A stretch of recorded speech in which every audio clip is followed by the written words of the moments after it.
오늘 밤도 할머니의 달주머니를 가만히 열어봅니다.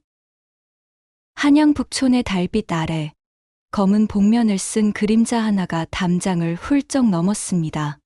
도둑일까요? 자객일까요? 아니, 그의 목적은 훨씬 더 절박했습니다. 바로 음식이었습니다. 조선 한양 북촌, 명문가 홍판서 댁의 외동아들 홍선유는 모두가 칭송하는 재주 많은 유생이었습니다. 25세 나이에 이미 과거 시험 준비반에서 수석을 차지했고 서예와 시문에도 일가견이 있었습니다. 무엇보다 그의 트레이드마크는 바로 붉은 얼굴이었습니다. 홍 도련님, 오늘도 뺨이 참 발그레 하시네요. 역시 학문에 정진하시는 선비의 기품이십니다. 홍 도련님은 워낙 순결하고 수줍음이 많으셔서 말이지. 처자 앞에만 서면 저리 얼굴이 붉어진다니까. 사람들은 그의 붉은 뺨을 보며 그가 극도로 수줍음이 많고 순수한 학문에만 몰두하는 고결한 선비라고 믿어 의심치 않았습니다. 하지만 정작 홍선유 본인은 매일이 고통스러웠습니다. 그의 얼굴이 붉어지는 진짜 이유는 수줍음이 아니었기 때문입니다. 홍선유의 진짜 비밀은 바로 식탐이었습니다. 어릴 적부터 홍선유는 남다른 미각을 타고났습니다. 5살 때 처음 먹은 어머니의 손맛을 잊지 못해 밤마다 부엌을 기웃거렸고 10살 때는 궁중에서 나온 떡 한 조각의 맛을 분석하며 스스로 재현해내려 했습니다. 그의 미각은 단순히 예민한 수준이 아니었습니다. 음식을 한 입 베어 물면 그 안에 들어간 재료의 종류는 물론이고 어떤 방식으로 조리되었는지 어떤 마음으로 만들었는지까지 느낄 수 있었습니다. 이 국에 들어간 된장은 3년 묵은 것이로구나. 그리고 멸치가 아닌 새우로 우린 육수. 마지막에 들깨를 살짝 갈아 넣었네. 은은하고 깊은 맛이야. 이런 능력은 축복이자 저주였습니다. 홍선유는 일단 맛있는 음식 냄새를 맡으면 이성을 잃었습니다. 그의 얼굴은 흥분으로 새빨개지고 심장은 미친 듯이 뛰었습니다. 배가 부른 상태에서도 좋은 음식 앞에서는 침이 고였습니다. 그래서 그는 낮에는 고고한 유생으로 지내면서 밤이 되면 허리띠를 풀어헤치고 아무도 모르는 골목길에 숨겨진 맛집을 찾아 헤매는 밤의 미식가로 변신했습니다. 하지만 명문가의 유생이 체면 없이 주막에서 허겁지겁 국밥을 먹어 치울 수는 없는 노릇이었습니다. 사람들의 눈을 피해야 했고 은밀하게 움직여야 했습니다. 오늘은 남대문 근처에 그 할멈이 끓인다는 설렁탕을 먹어야겠어. 아니지. 청계천 쪽에 새로 생긴 만두집도 가봐야 하는데. 홍선유의 밤은 언제나 달콤한 고민으로 가득했습니다. 그러던 어느 봄날 저녁이었습니다. 성균관에서 돌아오는 길, 홍선유의 후각을 강렬하게 자극하는 냄새가 그의 코끝을 간지렸습니다. 평소 맡아보지 못했던 어머니의 손맛과 궁중의 섬세함, 그리고 갓 볶아낸 참깨의 고소함이 절묘하게 섞인 황홀한 향이었습니다. 이것은 대체 무슨 향이란 말인가? 홍선유의 얼굴이 순식간에 붉어졌습니다. 그의 발은 이미 향기의 근원지를 향해 움직이고 있었습니다. 북촌의 좁은 골목길을 따라 걷고 또 걸었습니다. 향은 점점 더 진해졌고 홍선유의 심장은 점점 더 빠르게 뛰었습니다. 이 냄새는 장을 볶는 냄새인데 평범한 장이 아니야. 들깨와 참깨를 함께 갈아 넣었고 여기에 약간의 배즙. 아니, 이건 설탕이 아니라 꿀이야. 천연의 단맛, 그리고 마지막에 은은하게 퍼지는 이 향은 매실청. 홍선유의 분석은 끝이 없었습니다. 그는 완전히 그 향에 사로잡혀 있었습니다. 향이 멈춘 곳은 북촌에서도 가장 구석진 허름한 작은 초가집이었습니다. 담장은 낡았고 대문은 삐걱거렸지만 그 안에서 흘러나오는 냄새는 궁궐의 수락 안에서도 막기 힘든 고급스러움이 있었습니다. 홍선유는 조심스럽게 담장 근처로 다가갔습니다. 그리고 살짝 담장 틈새로 안을 들여다보았습니다. 마당에는 뚱뚱한 체격에 풍성한 머리칼을 곱게 따아내린 꽃분 아씨가 보였습니다. 그녀는 가마솥 앞에서 땀을 닦으며 무언가를 열심히 만들고 있었습니다. 자, 이제 마지막으로 참기름을 두르고. 꽃분 아씨의 목소리는 부드럽고 따뜻했습니다. 그녀는 20살 남짓한 나이였으나 몸집이 유난히 컸습니다. 동네 아낙네들은 늘 그녀를 보며 수근거렸습니다. 저 꽃분이 말이야. 참 안 됐지. 저렇게 살이 쪄서야 시집을 언제 가겠어. 맞아. 얼굴은 그럭저럭 봐줄 만한데 저 몸집으론. 하지만 꽃분 아씨는 그런 말들에 신경 쓰지 않았습니다. 아니, 신경을 쓰려 해도 요리에 집중하다 보면 자연스럽게 잊혀졌습니다. 그녀의 손놀림은 놀라울 정도로 섬세했습니다. 뚱뚱한 손가락이지만 재료를 다루는 솜씨는 마치 자수를 놓는 것처럼 정교했습니다. 나물 하나를 씻을 때도, 장을 저을 때도 그녀의 손에서는 리듬이 느껴졌습니다. 우리 냥이들, 오늘은 특별히 맛있는 거 해줄게. 고기도 넣고, 나물도 듬뿍 넣고. 꽃분 아씨가 혼잣말을 하며 미소 지었습니다. 홍선유는 깨달았습니다. 저 황홀한 음식은 고양이들을 위한 것이라는 사실을요. 세상에, 길짐승에게 저런 귀한 음식을? 하지만 홍선유의 이성은 이미 무너진 상태였습니다. 그의 눈은 가마솥에 고정되어 있었고, 침은 계속 고였습니다. 꽃분 아씨는 계속해서 정성스럽게 요리를 했습니다.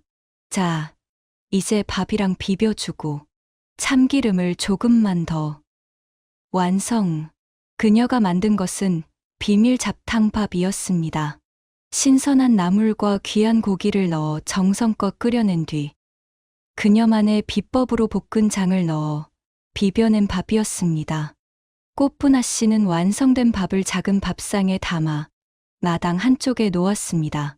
자, 냥이들아, 맛있게 먹어. 그녀는 만족스러운 표정으로 집 안으로 들어갔습니다. 담장 뒤에 숨어 있던 홍선유의 얼굴은 평소보다 훨씬 붉어졌습니다. 이는 수줍음이 아니라 당장이라도 담장을 넘어 저 밥을 먹고 싶은 식탐의 폭발 때문이었습니다. 안 돼. 저건 고양이 밥이야. 하지만 저 냄새는. 홍선유는 자신과의 치열한 싸움을 벌였습니다. 이성은 돌아가라고 외쳤지만 본능은 먹어라고 속삭였습니다. 결국 본능이 승리했습니다. 홍선유는 달빛 아래서 결심했습니다. 내일 밤 복면을 쓰고 저 음식을 맛보기로. 다음 날 홍선유는 낮 시간 내내 성균관에서 집중할 수 없었습니다. 자네 오늘 무슨 일 있나? 얼굴이 더 붉은 것 같은데. 아, 아닙니다. 그냥 조금 더운 것 같아서요. 홍선유는 대충 얼버무렸습니다. 그의 머릿속은 온통 어젯밤 본 그 황금빛 잡탕밥으로 가득했습니다. 오늘도 만들까? 아니면 다른 음식을 만들까? 제발 오늘도 뭔가 만들어줘. 해가 지고 어둠이 내렸습니다. 홍선유는 평소 입던 깨끗한 도포를 벗고 낡은 옷으로 갈아입었습니다. 그리고 검은 복면을 얼굴에 둘렀습니다. 거울을 보니 완전히 다른 사람 같았습니다. 좋아. 이제 아무도 날 알아보지 못할 거야. 홍선유는 담을 넘는 연습을 몇 번 해본 뒤 조심스럽게 집을 빠져나왔습니다. 북촌의 밤거리는 조용했습니다. 가끔씩 술락꾼들이 지나갔지만 홍선유는 능숙하게 그림자 속에 몸을 숨겼습니다. 수년간 밤의 미식 탐방을 해온 그에게 이 정도는 일도 아니었습니다. 꽃분 아씨의 집에 도착했습니다. 담장 너머로 살짝 고개를 내밀어 안을 살폈습니다. 다행히 집 안에는 불이 꺼져 있었고 마당은 고요했습니다. 그리고 마당 한쪽에는 어제와 똑같은 자리에 작은 밥상이 놓여 있었습니다. 오늘도 만들었구나. 홍선유의 심장이 미친 듯이 뛰었습니다. 그는 주변을 다시 한번 살핀 뒤 담장에 손을 걸쳤습니다. 그리고 힘을 주어 몸을 들어 올렸습니다. 명색이 선비인지라 체력이 좋은 편은 아니었지만 음식을 향한 열망은 그에게 초인적인 힘을 주었습니다. 홍선유는 마당 안으로 뛰어들었습니다. 그는 잠시 숨을 고르며 주변을 살폈습니다. 다행히 아무 소리도 들리지 않았습니다. 조심스럽게 밥상으로 다가갔습니다. 오늘 꽃분아 씨가 만든 것은 특별 닭죽이었습니다. 은은한 김이 모락모락 피어오르고 있었고 그 향은 말로 표현할 수 없을 정도로 황홀했습니다. 홍선유는 복면을 살짝 내리고 숟가락을 들었습니다. 떨리는 손으로 닭죽을 한 숟갈 떴습니다. 입안에 넣는 순간 홍선유는 신음을 참을 수 없었습니다. 이것은 단순한 닭죽이 아니었습니다. 달게 깊은 맛이 쌀알 하나하나에 스며들어 있었고 거기에 은은한 매실의 향이 조화를 이루고 있었습니다. 텁텁하지 않으면서도 깊고 고소하면서도 상큼했습니다. 이 맛은 한양의 그 어떤 명인이 낸 맛보다 깊고 섬세하도다. 고소함 뒤에 숨은 매실의 은은한 향, 그리고 이 부드러움. 정녕 이것은 미식의 신이 강림한 맛이로다. 홍선유는 감탄을 멈출 수 없었습니다. 한 숟갈, 두 숟갈, 세 숟갈. 어느새 그릇이 바닥을 드러냈습니다. 홍선유는 그릇을 내려놓고 만족스러운 한숨을 쉬었습니다. 이런 맛이라면 고양이로 태어나도 좋겠어. 그는 죄책감과 만족감이 뒤섞인 복잡한 마음으로 다시 담장을 넘었습니다. 그의 얼굴은 복면 속에서도 새빨갛게 달아올라 있었습니다. 다음 날 아침, 꽃분아 씨는 마당으로 나왔습니다. 냥이들, 잘 먹었니? 그녀는 밝은 표정으로 밥상으로 다가갔습니다. 그런데 그릇을 보는 순간 그녀의 눈이 커졌습니다. 어머, 그릇이 완전히 비어 있었습니다. 그것도 아주 깨끗하게, 마치 누군가 정성스럽게 닦아낸 것처럼요. 고양이들이 이렇게 깨끗하게 먹었어? 평소 길고양이들은 대충 먹고 남기는 경우가 많았습니다. 그런데 오늘은 한 톨의 쌀알도 남기지 않았습니다. 우리 냥이들이 입맛이 까다로운데 오늘 유난히 잘 먹었네? 꽃분아 씨는 기분이 좋아졌습니다. 자신이 만든 음식을 누군가 맛있게 먹어준다는 것만큼 요리사에게 기쁜 일은 없으니까요. 그래, 내일은 더 맛있는 걸 만들어줘야겠다. 그날 이후 꽃분아 씨는 매일 더 정성스러운 음식을 만들었습니다. 이틀째 밤에는 특제 곰탕을 끓였습니다. 솥뼈를 하루 종일 푹 구워서 만든 진한 국물의 곰탕이었습니다. 다음 날 아침, 역시 그릇은 텅 비어 있었습니다. 사흘째 밤에는 꽃분이표 비빔밥을 만들었습니다. 각종 나물을 정성껏 무치고 특제 고추장을 곁들인 화려한 비빔밥이었습니다. 다음 날 아침, 또다시 그릇은 깨끗했습니다. 나흘째 밤, 꽃분아 씨는 드디어 의심을 품기 시작했습니다. 이상한데, 고양이들이 이렇게 깨끗하게 먹을 리가 없는데. 혹시, 그녀는 결심했습니다. 오늘 밤, 범인의 정체를 확인하기로. 그날 밤, 꽃분아 씨는 특별히 정성을 들여 해물전을 부쳤습니다. 싱싱한 해물과 바삭한 반죽의 조화, 그리고 은은한 부추의 향이 일품인 전이었습니다. 그녀는 평소처럼 해물전을 밥상에 놓았습니다. 하지만 이번에는 집 안으로 들어가는 척하다가 조용히 문 뒤에 숨었습니다. 달빛만이 마당을 비추고 있었습니다. 얼마나 기다렸을까요? 담장 너머로 검은 그림자 하나가 나타났습니다.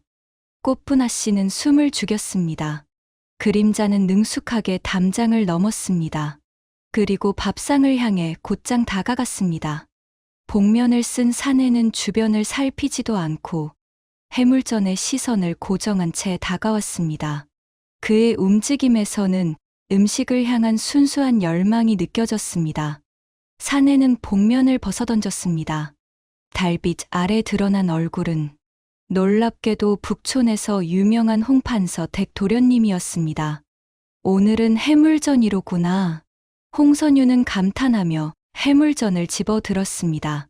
그리고 큰 입으로 한 입 베어 물었습니다. 이 바삭함, 이 고소함, 해물의 싱싱한 맛과 부추의 향이, 아, 정말.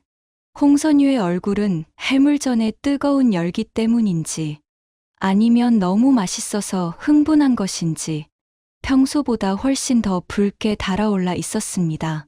어머니, 제가 이제야 깨달았습니다. 진정한 미식이란 재료의 귀함이 아니라 만드는 이의 정성에서 온다는 것을. 이 해물전은 인생입니다. 그가 감격스럽게 중얼거리는 순간 끼익 문이 열렸습니다. 도련님, 홍선유의 몸이 굳었습니다. 해물전 조각을 입에 물고 손에는 또 다른 조각을 들고 복면은 발밑에 굴러다니는 상태로 꽃분아 씨가 은은한 등불을 들고 마당으로 나왔습니다. 도련님이 왜 여기? 홍선유의 얼굴은 이제 붉은색을 넘어 주황빛으로 빛나고 있었습니다. 아, 아씨, 저는 도련님이 우리 냥이들 밥을 드셨던 거예요? 저기, 그게 홍선유는 변명을 시도했지만 입가에 묻은 기름과 손에 든 해물전이 그를 무건의 증인으로 만들었습니다.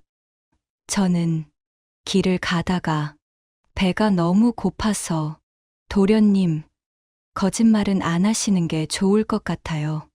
꽃분아 씨가 부드럽게 웃었습니다.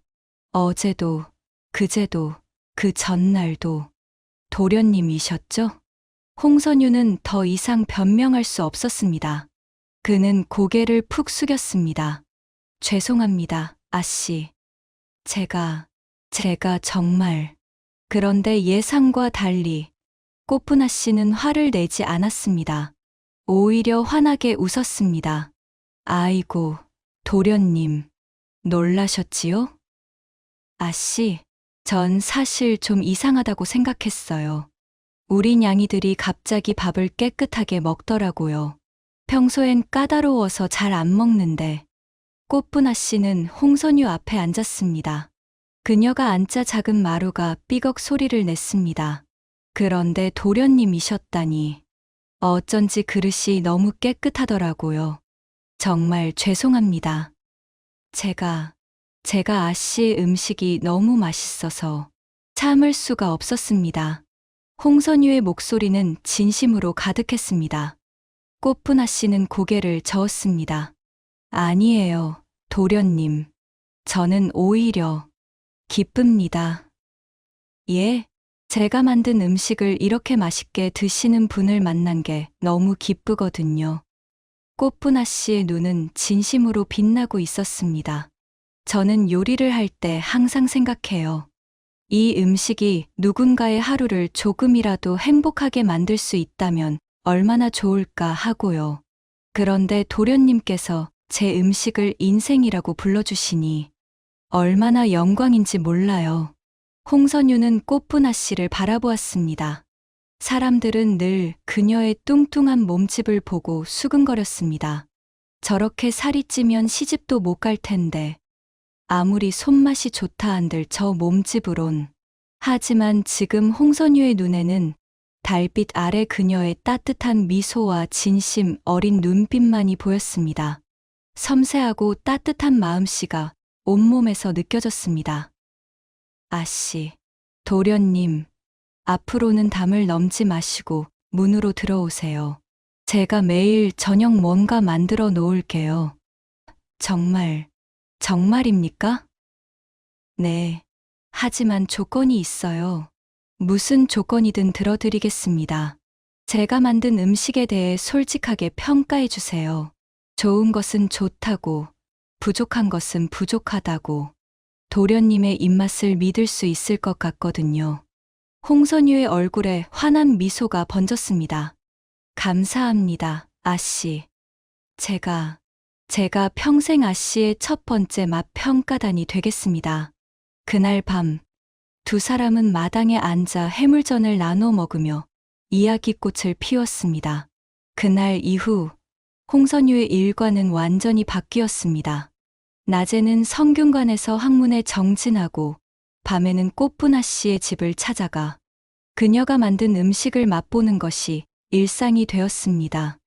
더 이상 복면을 쓰거나 담을 넘을 필요가 없었습니다. 홍선유는 당당히 문을 두드렸고 꽃분아 씨는 환한 미소로 그를 맞이했습니다. 도련님, 오늘은 달콤한 팥으로 속을 채운 왕만두를 만들어 봤어요.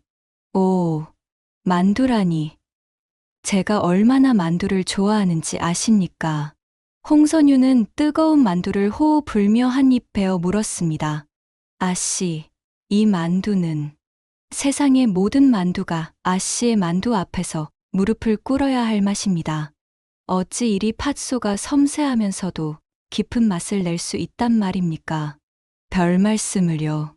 도련님께서 이리 맛있게 드셔주시니 제가 더 감사할 따름입니다. 꽃분아 씨는 홍선유가 음식을 먹는 모습을 보며 행복해했습니다. 그녀는 평생 자신의 뚱뚱한 몸 때문에 놀림받고 무시당했지만 홍선유만큼은 그녀를 다르게 보았습니다. 다음 날 밤에는 매콤한 특제 간장으로 버무린 쫄깃한 비빔국수를 내놓았습니다. 아씨, 이 국수의 탱탱함이란, 그리고 이 간장의 깊은 맛, 매콤하면서도 단맛이 조화롭고 여기에 참기름의 고소함까지 완벽합니다. 또 다른 날 밤에는 꽃잎을 띄운 은은한 향의 닭 백숙을 만들었습니다. 이 닭고기의 부드러움이란, 그리고 육수의 깊은 맛, 아씨, 이건 단순한 백숙이 아니라 보약입니다. 홍선유는 꽃분아 씨가 내놓는 음식마다 극찬을 쏟아냈습니다. 어느덧 한 달이 흘렀습니다. 홍선유는 꽃분아 씨의 넉넉하고 따뜻한 마음씨와 그 마음이 담긴 그녀의 음식에 깊이 매료되었습니다. 그의 얼굴이 붉어지는 이유는 이제 음식을 향한 열망을 넘어 꽃분아 씨를 향한 순수한 연모로 변하고 있었습니다. 하지만 홍선유에게는 여전히 큰 갈등이 있었습니다. 명문가의 유생이 평민 집안에, 그것도 뚱뚱하다고, 놀림받는 소녀와 사랑에 빠진다는 것은 상상도 할 수 없는 일이었습니다. 홍선유가 매일 밤 꽃분아 씨의 집을 드나드는 것은 곧 동네 사람들의 입에 오르내렸습니다. 아니, 홍판서 댁 도련님이 매일 밤 꽃분이네 집에 간다며? 세상에, 그 고고한 도련님이 저 뚱뚱한 꽃분이를? 뭔가 있는 거 아니겠어. 혹시 꽃분이가 도련님한테 무슨 주술이라도 건 거 아냐? 에이, 설마. 아마 불쌍히 여겨서 시주라도 하러 가시는 거겠지. 소문은 점점 더 커졌고 결국 홍선유의 아버지인 홍판서의 귀에까지 들어갔습니다. 선유야, 내가 요즘 매일 북촌 구석의 어느 집을 드나든다고? 홍선유는 식은땀을 흘렸습니다. 아, 아버님. 그것은 무슨 일이냐? 혹시 무슨 문제라도 있느냐? 아, 아닙니다. 그냥 제가 공부를 도와주는 곳이 있어서. 그래? 학문에 정진하는 것은 좋으나 너무 밤늦게 다니지는 말거라. 네, 아버님. 홍선유는 가까스로 위기를 넘겼지만 마음은 편치 않았습니다. 그날 밤 꽃분아 씨의 집을 찾은 홍선유의 표정은 어두웠습니다. 도련님, 무슨 일 있으세요? 오늘따라 표정이 안 좋으신데.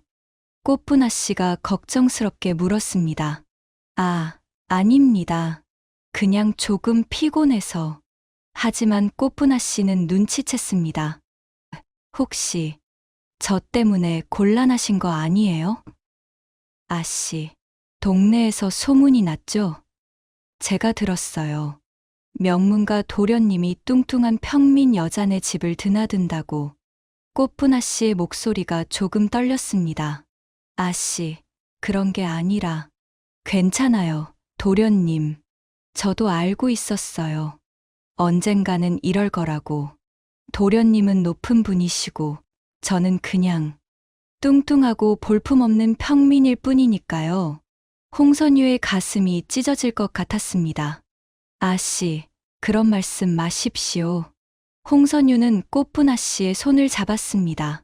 그녀의 손은 크고 통통했지만 놀라울 정도로 따뜻했습니다.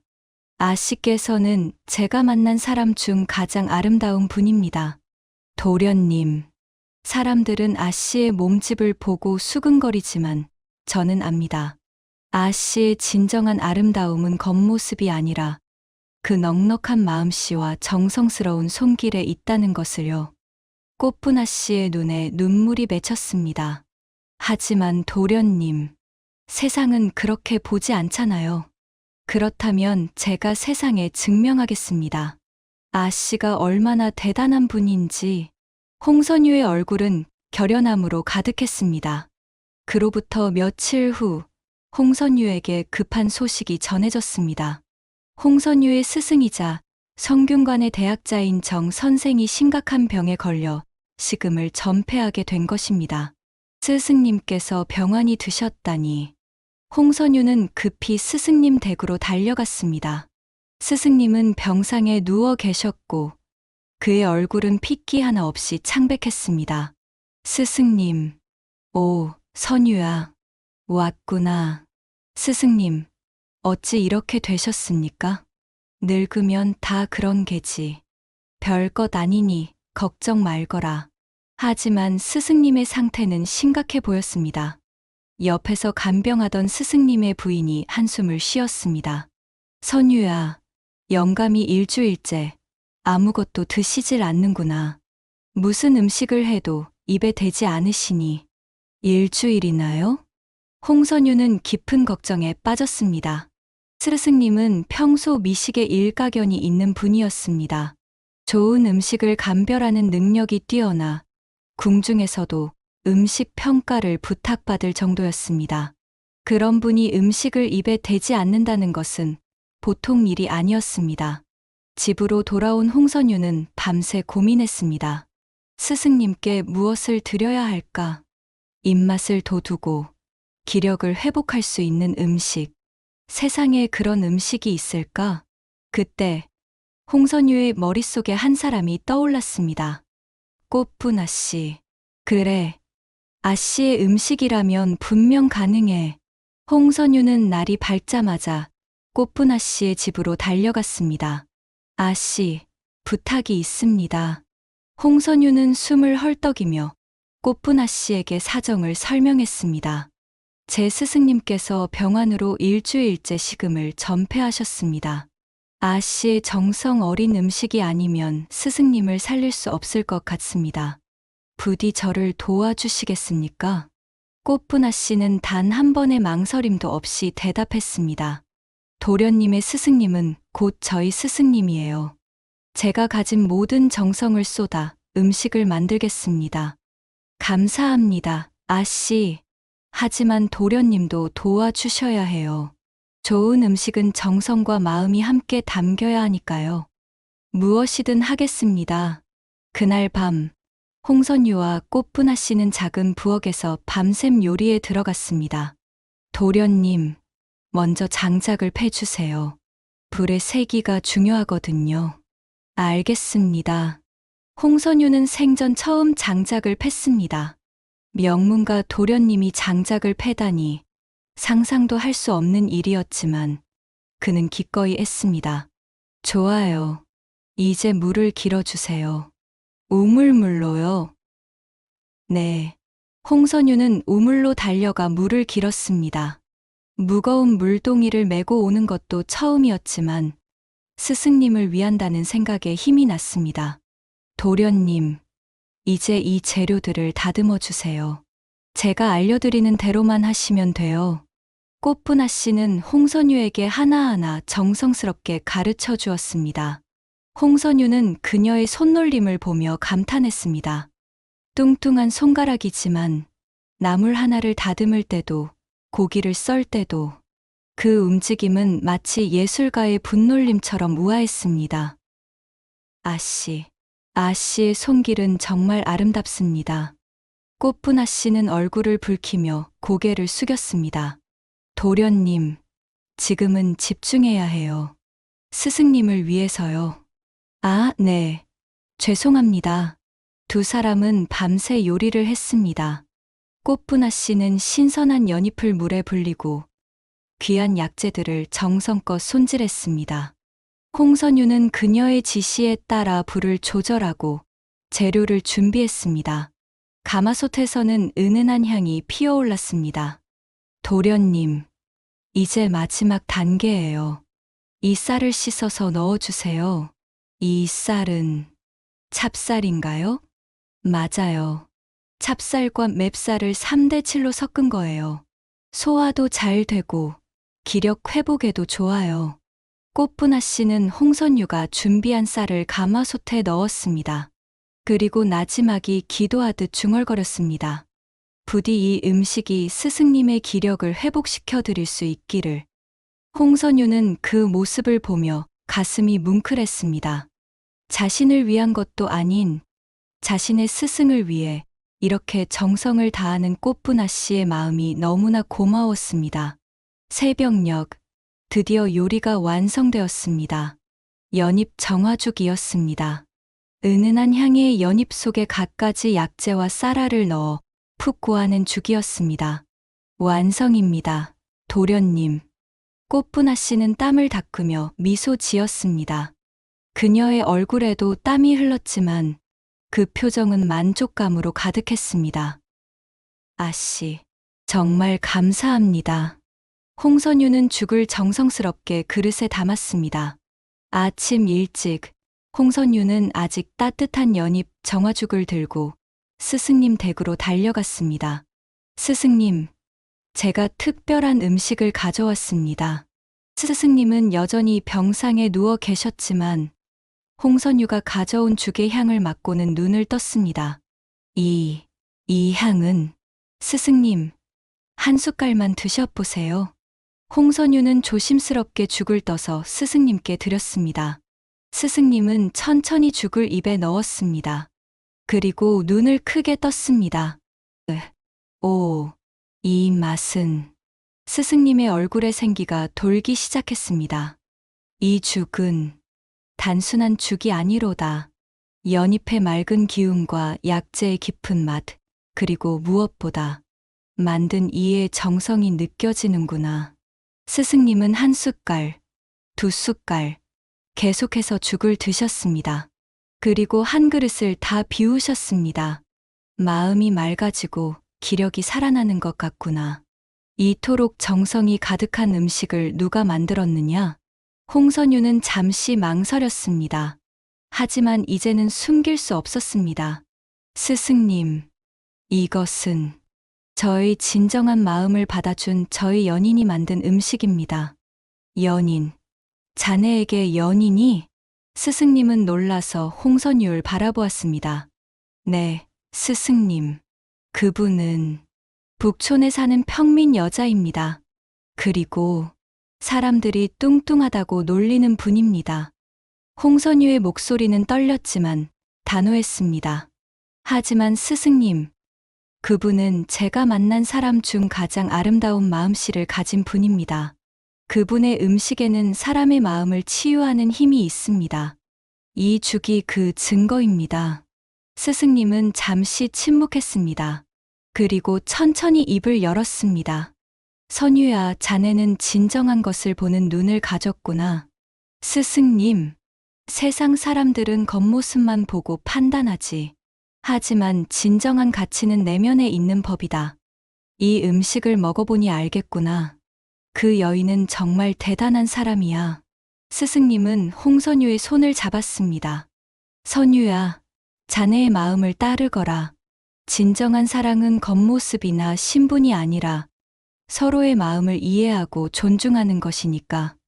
홍선유의 눈에 눈물이 맺혔습니다. 감사합니다, 스승님. 하지만 현실은 녹록지 않았습니다. 홍선유가 꽃분아 씨와의 관계를 밝히자 홍 판서는 크게 노했습니다. 뭐라고? 내가 평민 여자와 사랑에 빠졌다고? 네, 아버님. 그것도 사람들이 뚱뚱하다고 놀리는 여자라니. 내가 미쳤느냐. 아버님, 그분은 정말 훌륭한 분입니다. 훌륭하다고? 평민 여자가 아무리 훌륭해봤자 우리 집안의 며느리가 될 수는 없다. 홍 판서는 단호했습니다. 선유야, 나는 이미 내게 좋은 혼처를 알아보고 있었다. 영의정 댁따님이시다. 신분도 좋고 재색도 겸비하신 분이시지. 아버님, 저는 그분이 아니라 꽃분아 씨를 사랑합니다. 사랑이 뭐가 중요하냐? 신분과 체면이 중요한 것이다. 아버님, 더 이상 그 여자를 만나지 마라. 이건 명령이다. 홍선유는 방으로 돌아와 깊은 고민에 빠졌습니다. 어떻게 해야 할까? 아버님을 설득할 방법은 없을까? 그날 밤, 홍선유는 꽃분아 씨를 찾아갔습니다. 아씨, 제가 아버님께 우리 이야기를 했습니다. 그러셨어요? 그래서 꽃분아 씨의 표정이 어두워졌습니다. 아버님께서 크게 반대하십니다. 신분이 다르다고. 그리고 제가 뚱뚱하다고 하셨죠? 홍선유는 대답할 수 없었습니다. 꽃분아 씨는 쓸쓸하게 웃었습니다. 역시 그렇군요. 도련님, 저도 알고 있었어요. 우리는 어울리지 않는 사이라는 것을. 아씨, 그런 말씀 마십시오. 하지만 도련님, 현실은 그렇잖아요.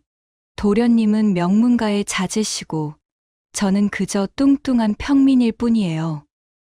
아씨, 홍선유는 꽃분아 씨를 꼭 껴안았습니다. 아씨, 제가 꼭 방법을 찾겠습니다. 아버님을 설득하고 세상 사람들에게 아씨의 증가를 보여드리겠습니다. 조금만 기다려주세요. 꽃분아 씨는 홍선유의 품에서 조용히 눈물을 흘렸습니다. 며칠 후, 한양에 큰 소식이 전해졌습니다. 대왕 대비마마께서 한양 최고의 요리사를 뽑는 왕실 요리 대회를 연다는 것이었습니다. 누구든 참가할 수 있으며 우승자에게는 왕실 전속 요리사의 자리와 함께 상당한 포상금을 내리겠다. 이 소식을 들은 홍선유의 눈이 반짝였습니다. 이거다. 이 대회에서 아씨가 우승한다면 아버님도 세상 사람들도 아씨의 실력을 인정할 수밖에 없을 거야. 홍선유는 급히 꽃분아 씨를 찾아갔습니다. 아씨, 왕실 요리 대회에 나가 주십시오. 도련님. 하지만 저는 아씨의 실력이라면 충분히 우승할 수 있습니다. 제가 옆에서 도와드리겠습니다. 꽃분아 씨는 망설였습니다. 하지만 도련님, 그 대회에는 한양 최고의 요리사들이 모인다고 하잖아요. 저는 그냥 아씨는 평범하지 않습니다. 아씨는 천재 요리사입니다. 홍선유의 눈은 확신으로 빛났습니다. 아씨, 제발 한 번만 믿어주세요. 아씨의 실력을요. 그리고 저를요. 꽃분아 씨는 홍선유의 진심 어린 눈빛을 보고 결심했습니다. 알겠어요, 도련님. 해보겠어요. 궁궐 마당에는 수많은 요리사들이 모여 있었습니다. 한양에서 이름난 주막 주인들, 양반가의 전속 요리사들, 심지어 다른 나라에서 온 요리사들까지 있었습니다. 그 사이에 꽃분아 씨가 나타나자 사람들의 시선이 쏠렸습니다. 저 뚱뚱한 여자는 누구야? 요리사인가? 저렇게 살이 찐 걸 보니 본인이 다 먹어치웠나 봐. 저런 사람이 무슨 요리를 하겠어. 웃기는구먼. 사람들의 수군거림이 들렸지만 꽃분아 씨는 고개를 들고 당당히 자리로 걸어갔습니다. 홍선유는 관객석에서 그녀를 응원했습니다. 아씨, 할 수 있습니다. 아씨의 실력을 보여주세요. 대회가 시작되었습니다. 첫 번째 과제는 왕실의 아침 수라를 만드는 것이었습니다. 심사위원들은 궁중의 최고 요리사들과 대왕 대비마마께서 직접 선정하신 미식가들이었습니다. 제한 시간은 2시간. 시작. 구령과 함께 모든 요리사들이 움직이기 시작했습니다. 꽃분아 씨도 침착하게 재료들을 살폈습니다. 그녀의 손놀림은 느리지만 정확했습니다. 하나하나의 재료를 정성껏 다듬고 불의 세기를 조절하며 정성을 다해 요리를 만들었습니다. 홍선유는 그 모습을 보며 가슴이 뛰었습니다. 역시 아씨야. 저 집중력, 저 정성. 2시간이 흐르고 요리들이 완성되었습니다. 심사위원들이 하나씩 요리를 맛보기 시작했습니다. 이 요리는 화려하지만 깊이가 없군. 이건 너무 짜다. 간이 맞지 않아. 이것도 별로야. 정성이 느껴지지 않는군. 심사위원들의 평가는 까다로웠습니다. 드디어 꽃분아 씨의 차례가 되었습니다. 한 심사위원이 코웃음을 쳤습니다. 저런 뚱뚱한 여자가 만든 음식이 제대로 되었을까? 하지만 그가 꽃분아 씨의 요리를 한 입 맛본 순간 그의 눈이 커졌습니다. 아니, 이것은... 다른 심사위원들도 급히 맛을 보았습니다. 오, 이 깊은 맛은... 재료 하나하나가 완벽하게 조화를 이루고 있어. 무엇보다 만든 이의 정성이 느껴진다. 꽃분아 씨의 요리는 화려하지 않았습니다. 하지만 그 안에는 진심이 담겨 있었습니다. 첫 번째 라운드, 꽃분아 씨는 1등으로 통과했습니다. 사람들은 놀라워했습니다. 저 뚱뚱한 여자가 1등을? 믿을 수 없어. 정말 실력이 있었던 거야? 두 번째 과제는 병든 이를 위한 보양식이었습니다. 이것은 꽃분아 씨에게 익숙한 과제였습니다. 홍선유의 스승님을 위해 만들었던 연잎, 정화죽의 경험이 있었으니까요. 꽃분아 씨는 자신감을 가지고 요리를 시작했습니다. 하지만 이번에는 방해꾼이 있었습니다. 한양에서 가장 유명한 요리사인 최 주방장이었습니다. 그는 자존심이 강한 사람으로 꽃분아 씨가 1등을 한 것이 못마땅했습니다. 저런 뚱뚱한 여자가 나보다 앞서다니. 분명 운이 좋았을 뿐이야. 최 주방장은 은근슬쩍 꽃분아 씨의 재료를 망쳐놓으려 했습니다. 그녀가 준비해둔 귀한 약재를 몰래 바닥에 떨어뜨리고 그녀의 불을 약하게 조절했습니다. 하지만 꽃분아 씨는 침착하게 대처했습니다. 어머, 제 약재가 떨어졌네요. 괜찮아요. 다른 재료로도 충분히 만들 수 있어요. 그녀는 평소 연습해왔던 대로 다른 재료들로 완벽하게 보완했습니다. 불이 약하네요. 그럼 시간을 조금 더 드리면 되겠어요. 그녀는 당황하지 않고 오히려 더 정성을 들였습니다. 결국 완성된 요리는 예상보다 더 훌륭했습니다. 심사위원들이 맛을 보았습니다. 놀랍군. 이 요리는 단순히 맛있는 것을 넘어서 정말로 병든 이의 기력을 회복시킬 수 있을 것 같아. 재료의 선택도 완벽하고 조리 방법도 섬세해. 이건 예술이야. 꽃분아 씨는 이번에도 1등을 차지했습니다. 최 주방장은 분했지만 인정할 수밖에 없었습니다. 드디어 결승전이 되었습니다. 최종 과제는 가장 사랑하는 사람을 위한 음식이었습니다. 여러분, 이번 과제는 단순히 맛있는 음식이 아닙니다. 여러분이 가장 사랑하는 사람을 떠올리며 그 사람을 위해 정성을 다한 음식을 만들어 주십시오. 대왕 대비마마의 말씀이었습니다. 꽃분아 씨는 홍선유를 떠올렸습니다. 도련님이 가장 좋아하시는 음식은 뭐였지? 아, 그래. 도련님은 제가 처음 만든 그 비밀 잡탕밥을 정말 좋아하셨지. 꽃분아 씨는 미소를 지으며 요리를 시작했습니다. 그녀는 홍선유와 처음 만났던 그날을 떠올리며 하나하나 정성껏 재료를 준비했습니다. 신선한 나물, 귀한 고기, 그리고 특제장. 모든 것이 홍선유를 위한 마음으로 준비되었습니다. 도령님, 제가 도령님께 드릴 수 있는 건 이 음식뿐이에요. 하지만 이 안에는 제 마음이 모두 담겨 있어요. 꽃분아 씨는 눈물을 참으며 요리를 완성했습니다. 다른 요리사들도 각자의 사랑하는 사람을 떠올리며 요리를 만들었습니다. 시간이 흐르고 요리들이 완성되었습니다. 심사가 시작되었습니다. 심사위원들은 하나하나 요리를 맛보았습니다.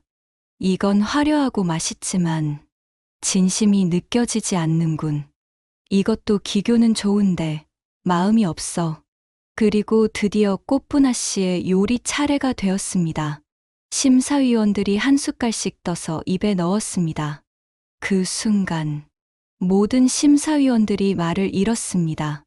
그들의 눈에는 눈물이 맺혔습니다. 이것은 단순한 음식이 아니야. 이 안에 담긴 마음이 이렇게 따뜻하고 진실할 수가. 대왕 대비마마께서도 직접 맛을 보셨습니다. 오, 이 음식을 먹으니 돌아가신 대왕 대비마마께서 해주시던 음식이 생각나는구나. 이렇게 정성과 사랑이 가득한 음식은 처음이로다. 대왕 대비마마의 눈에도 눈물이 고였습니다. 꽃분, 내가 이 음식을 만들 때 누구를 생각했느냐? 꽃분아 씨는 떨리는 목소리로 대답했습니다. 마마, 저를 처음으로 있는 그대로 사랑해 주신 분을 생각했습니다. 세상 사람들이 제 몸집을 보고 놀릴 때도 오직 그분만은 제 마음을 보아주셨습니다. 그 사람이 누구냐? 관객석에서 홍선유가 벌떡 일어났습니다. 마마, 그 사람은 바로 저 홍선유입니다. 모든 사람들이 홍선유를 쳐다보았습니다. 홍선유는 당당히 앞으로 걸어 나왔습니다. 마마, 저는 꽃분아 씨를 사랑합니다. 세상 사람들이 뭐라 하든 저는 아 씨의 아름다운 마음을 사랑합니다. 홍판서가 놀라서 소리쳤습니다. 선유야, 내가 지금 무슨 짓을.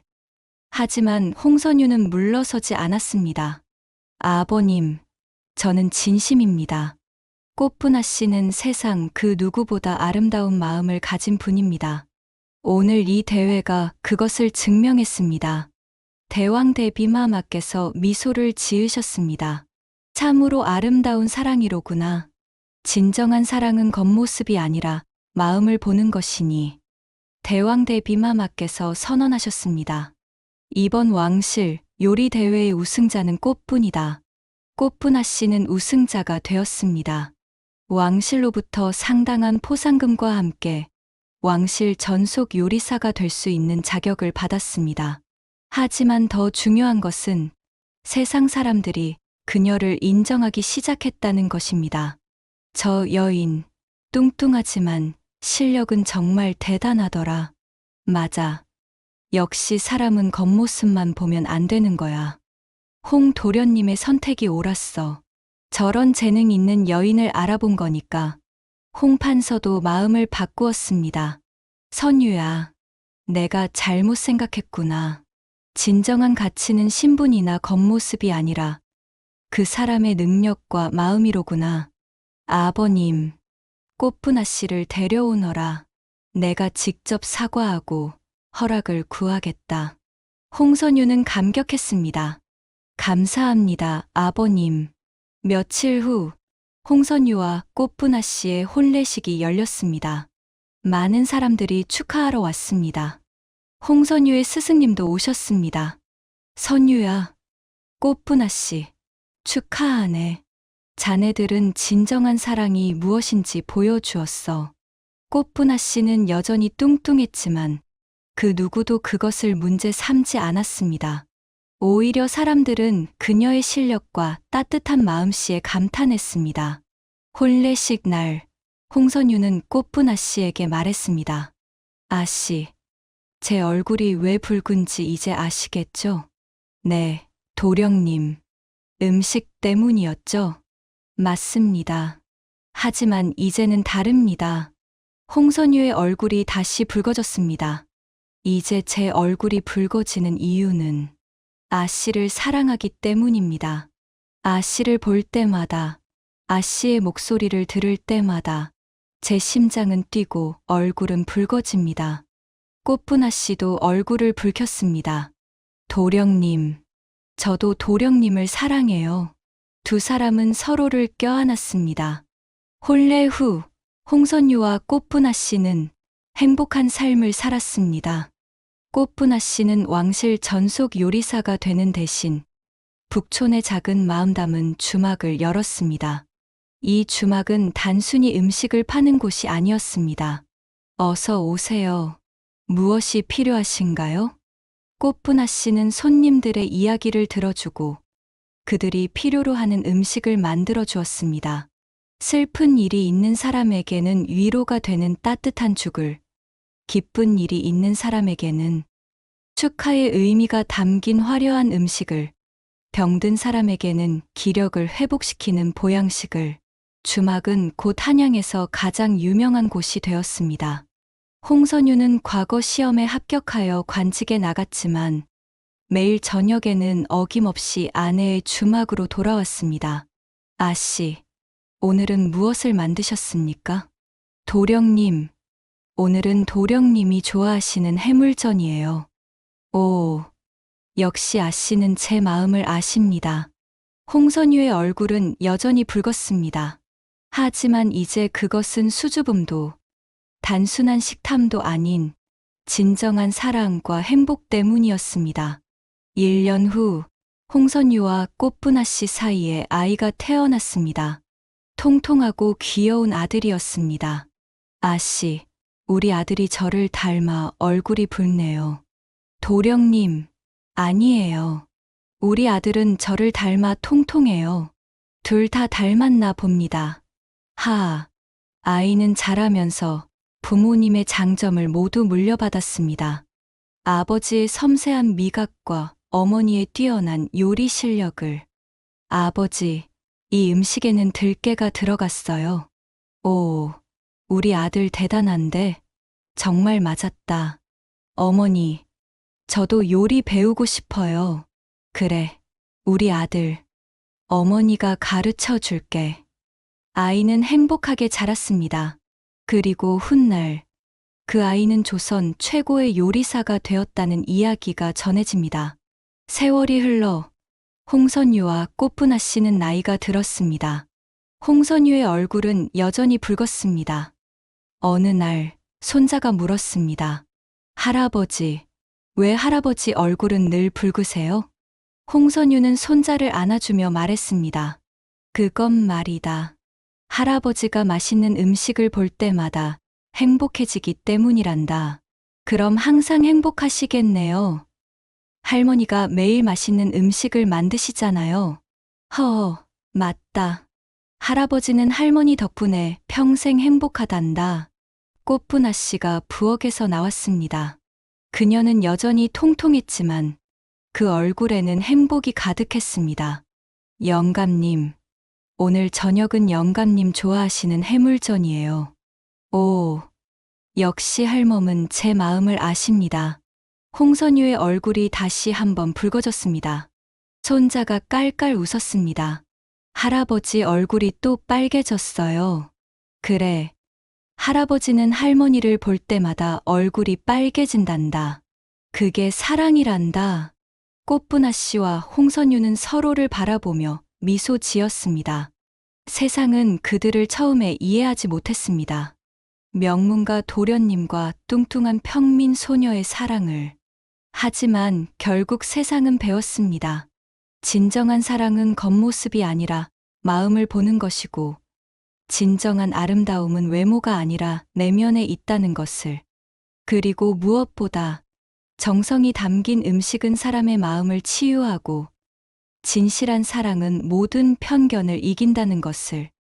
낮에는 고고한 유생과 뚱뚱한 요리사로, 밤에는 최고의 미식가와 그를 위한 요리사로, 그리고 평생을 서로를 사랑하는 부부로. 홍선유와 꽃분아 씨의 이야기는 붉은 얼굴의 비밀을 넘어선 진정한 사랑의 맛처럼 달콤하고 따뜻하게 사람들의 입에서 입으로 전해졌습니다. 여러분, 오늘 밤을 달콤하고 따뜻하게 물들인 홍선유와 꽃분아 씨, 붉은 얼굴의 비밀 이야기는 여기서 끝을 맺습니다. 명문가 도련님의 붉은 얼굴에 숨겨진 비밀은 단순한 수줍음이나 식탐이 아닌 결국 진실한 사랑과 정성, 음식에 대한 열정이었음을 알게 되었네요. 이들의 이야기는 우리에게 소중한 교훈을 줍니다. 진정한 아름다움은 겉모습이나 신분에 있지 않고 넉넉하고 따뜻한 마음에 있다는 것을요. 꽃분아 씨의 정성 담긴 음식처럼 진심으로 만든 것은 사람의 마음을 치유하고 모든 편견을 이겨내는 힘이 있습니다. 홍선유 도련님의 얼굴이 이제 영원히 사랑과 행복으로 붉게 빛나듯이 여러분의 마음 속에도 이 이야기의 달콤하고 따뜻한 맛이 오래도록 남아있기를 바랍니다. 이 감동적인 이야기에 대한 여러분의 생각을 댓글로 남겨주시면 감사하겠습니다. 이처럼 마음을 치유하고 따뜻하게 만드는 이야기가 더 많은 분들에게 전해질 수 있도록 좋아요를 눌러주시고 저희 채널을 구독하시면 다음 이야기들을 놓치지 않고 만나보실 수 있습니다. 저희는 다음에도 여러분의 마음을 움직일 또 다른 재미있고 감동적인 이야기로 다시 찾아뵙겠습니다. 오늘 밤 사랑하는 사람을 떠올리며 홍선유 도련님처럼 얼굴이 붉어지는 행복을 느껴보세요.